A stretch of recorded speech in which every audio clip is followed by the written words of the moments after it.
Tonight, as the region awaits word on whether President Trump will launch U.S. forces. Good afternoon, everyone. White House Press Secretary Caroline Leavitt today made clear the president's decision is weeks away, not days, to allow space for dialogue. I have a message directly from the president, and I quote, "Based on the fact that there's a substantial chance of negotiations that may or may not take place with Iran in the near future, I will make my decision whether or not to go within the next 2 weeks."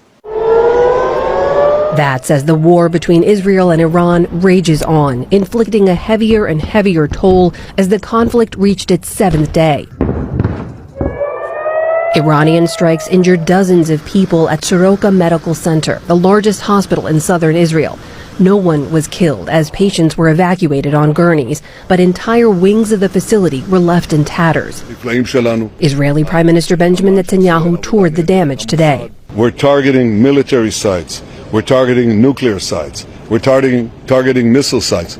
They're targeting a hospital. Iranian officials claimed they targeted military installations nearby. Elsewhere, homes and high-rises in Tel Aviv hollowed out from blasts as hundreds of people have been hurt across Israel.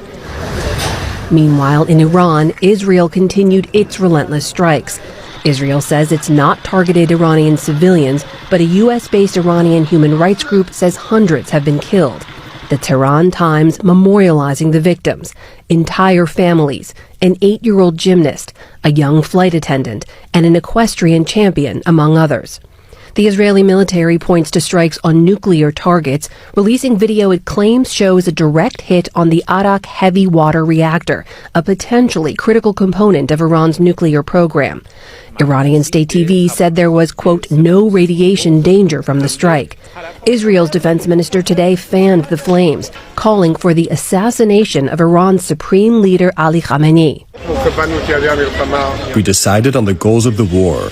The goals are to eliminate the nuclear threat. But amid this, the IDF has been instructed and knows that in order to achieve all of its goals, this man absolutely should not continue to exist. Russian President Vladimir Putin, a key Iran ally, also issued a warning that the U.S. not get militarily involved.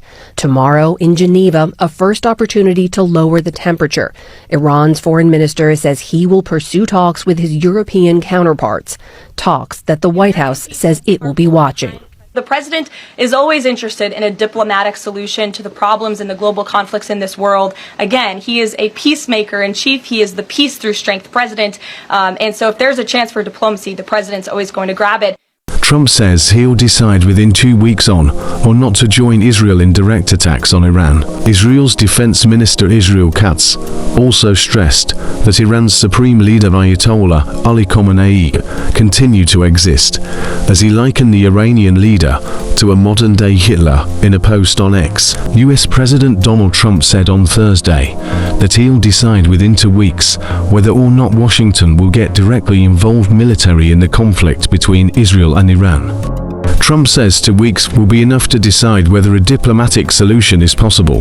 The conflict between Israel and Iran has entered the 8th day, with both sides trading hundreds of missile strikes. Dozens of Israelis were killed in cross-border Iranian strikes, while Tehran suffered hundreds of fatalities. The conflict started last week in the early hours of Friday, as Israel carried out a surprise attack on Tehran, targeting military and nuclear sites. Israel says its decision to attack was to guarantee its survival. It grew increasingly concerned about Iran's rapidly developing nuclear program. On Thursday, a missile struck the vicinity of the European Union delegation in Tel Aviv. According to several sources consulted by Ugado News, the origin of the missile was not immediately clear, but it was presumed to be a projectile fired by Iran against Israel amid the military escalation between the two countries, which is now on its 7th day. The distance between the EU delegation and the strike is believed to be between 400 and 500 meters, to sources indicated. The strike happened on Thursday near a district where several European embassies are located, including those from the Netherlands, Belgium, Austria, North Macedonia and Ireland, as well as the Tel Aviv-Savid or Central Railway Station. A spokesperson for the European Commission said the personnel was safe. While no EU staff were injured today, we note with grave concern that diplomatic premises have been damaged in the attacks by Iran, the spokesperson said.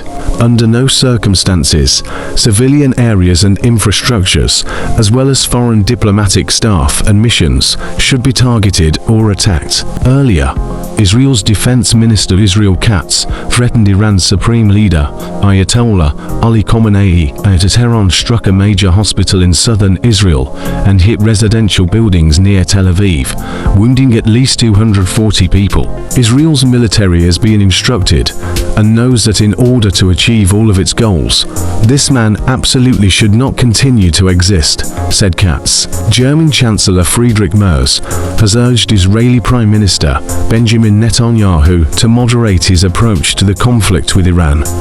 According to a German government source, Merz underlined the importance of diplomatic solutions to Israel. On Friday, Germany is expected to hold nuclear talks with its European partners and the Iranian foreign minister at its permanent representation in Geneva. Iran also appears unwilling to back down, as they vowed to continue fighting to defend their land, people and sovereignty against the threat Israel poses. In an exclusive interview with Iguado News, Iran's ambassador to the UN Ali Bahraini stated that Iran's main priority currently is to stop aggression, to stop attacks. I personally cannot imagine there would be a strong probability at the moment for a kind of diplomatic idea or initiative, because for us, it would be inappropriate if we think or talk at the moment about anything rather than stopping the aggressors. Bahraini noted. He however noted that Israel is not an entity with which somebody can negotiate, adding that Tehran's response must be resolute in order to show Israel that it is not able to cross the red lines against Iran. Bahraini also slammed the EU, as he stated that the bloc carries some of the blame for the conflict breaking out. We believe that the minimum thing Europeans can do is to very explicitly condemn Israel and stop their support for Israel. Iran's ambassador and permanent representative to the United Nations in Geneva, Ali Bahraini said in an interview for Iguado News. Speaking on a looming US attack amid Trump's recent threats, Bahraini asserted that Iran would respond firmly to any attack by Washington on its land, adding that attacks on US soil not off the table. Like and subscribe for more. Thanks.